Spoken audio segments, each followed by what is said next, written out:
Thank you for joining me as I make this last video about our study, Lies That Women Believe and the Truth That Sets Them Free.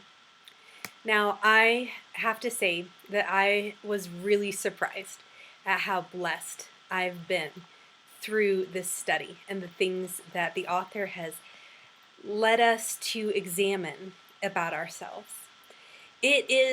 It's such a challenge to look carefully at myself and my life through the lens of each particular lie and to consider, am I living like I believe that? You know, I am a good Christian girl. I read the Bible a lot. I have great Christian mentors and people in my life. I know what it is that is true. I know what's true. And I talk about what's true all the time to others around me. And it's such a good challenge to look carefully at my life and to see how I'm living. Do I believe like that is true? Or do I live like I'm believing a lie? This is so very good for us. And I know that for me, it's absolutely revealed some very deeply hidden lies that I've been believing. And I'm so glad that these have been brought to the surface because I want to live like I'm believing God's truth, like I'm believing who He is and what He can do and everything that He says about me. So now what? What do we do now? We've seen all these things that perhaps we are, believing these different lies. And so what do we do about it? We don't want to stay the same way now that we found out that we're, wrong. So what are we going to do to change? How are we going to get there? I have been reading another book that also deals with, the lies that women are believing. And very similar to our study book, this is written by a Christian author. And it has, in it, she lines up what she did, how she was believing these different lies, and then also talks about what she did to change it so that she could change her life and have her life going a different way. This other book frustrates me so very badly because what it is doing, it's laying on us more and more of the things that we should do. If I feel overwhelmed enough, and now I have to do all these things to change these core beliefs that are expressing themselves in me. Dude, I don't know if I have the energy for that. And this sort of a view of it is very, very humanistic. If you try hard enough doing the right things, your result is happiness. Now, I have some problems with this equation right here. The first problem is that the goal is happiness. Absolutely, this is the goal of secular humanism. It is to live happily. Well, I profess not to be a secular humanist. I profess to be a Christian. And the goal of Christian is quite different. In fact, the goal of Christ and God is much different than my personal happiness. I'm so glad that the author of our study reminds us that personal holiness is more important than happiness. Ephesians chapter 5, verse 26 and 27. It has just talked about wives loving their husband just as Christ loved the church and gave herself up for her. And then it says why he did it, what his goal was.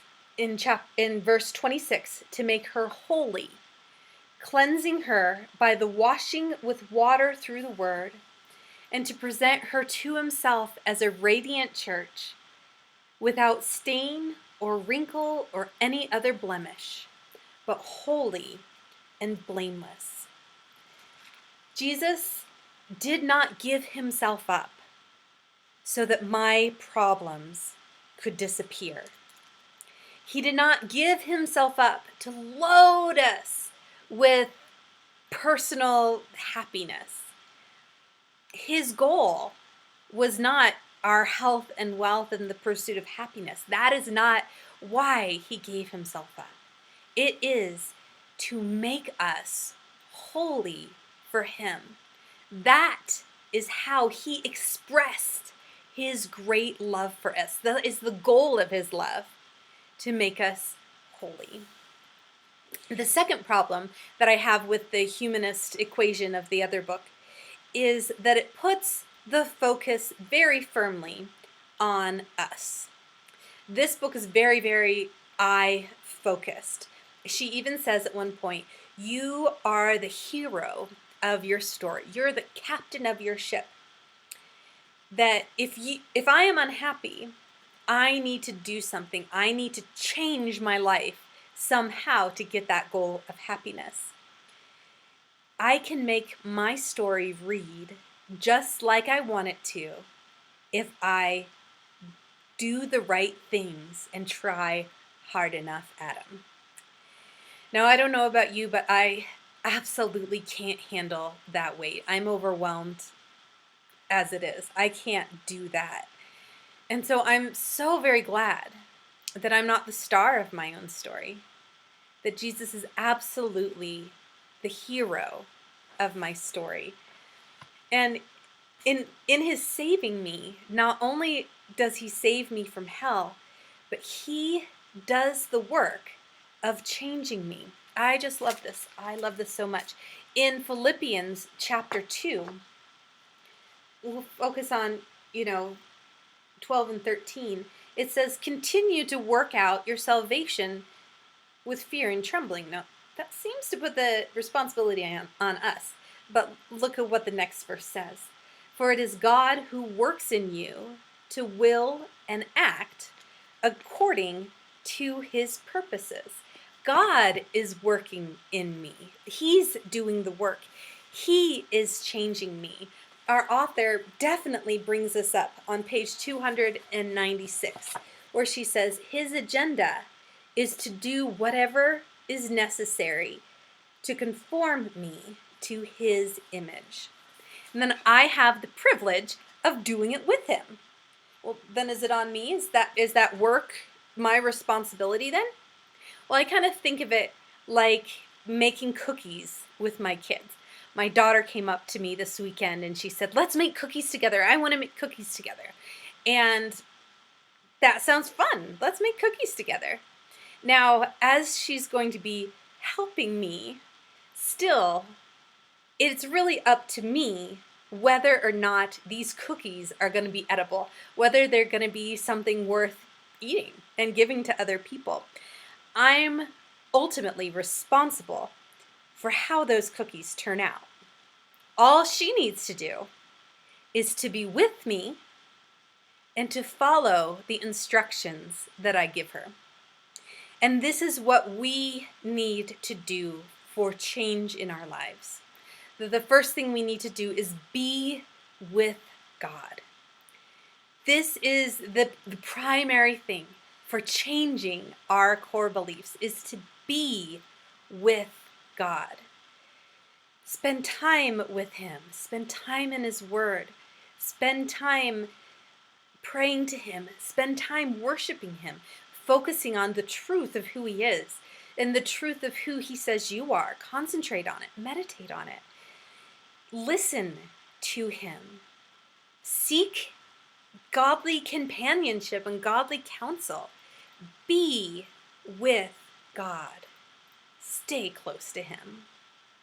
And the second thing we need to do is to follow his instructions. When we remember what our goal is, we don't necessarily buck as much about what his instructions are. Sometimes He gives us instructions that we don't like.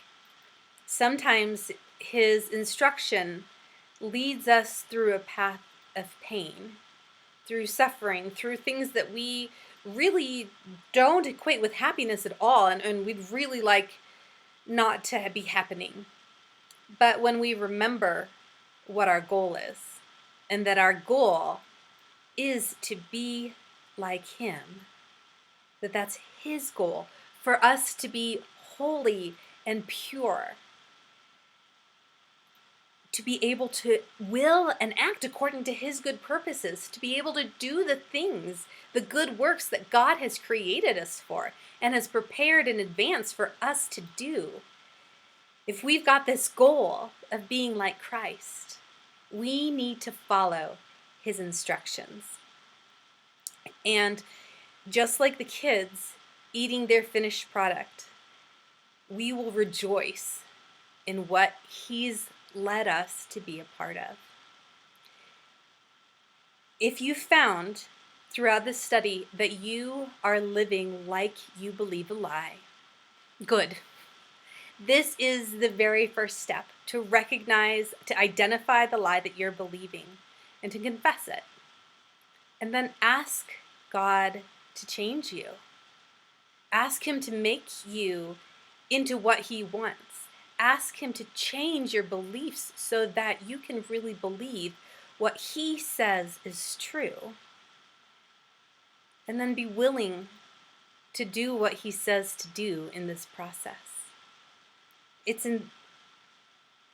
Join Him in what He's doing.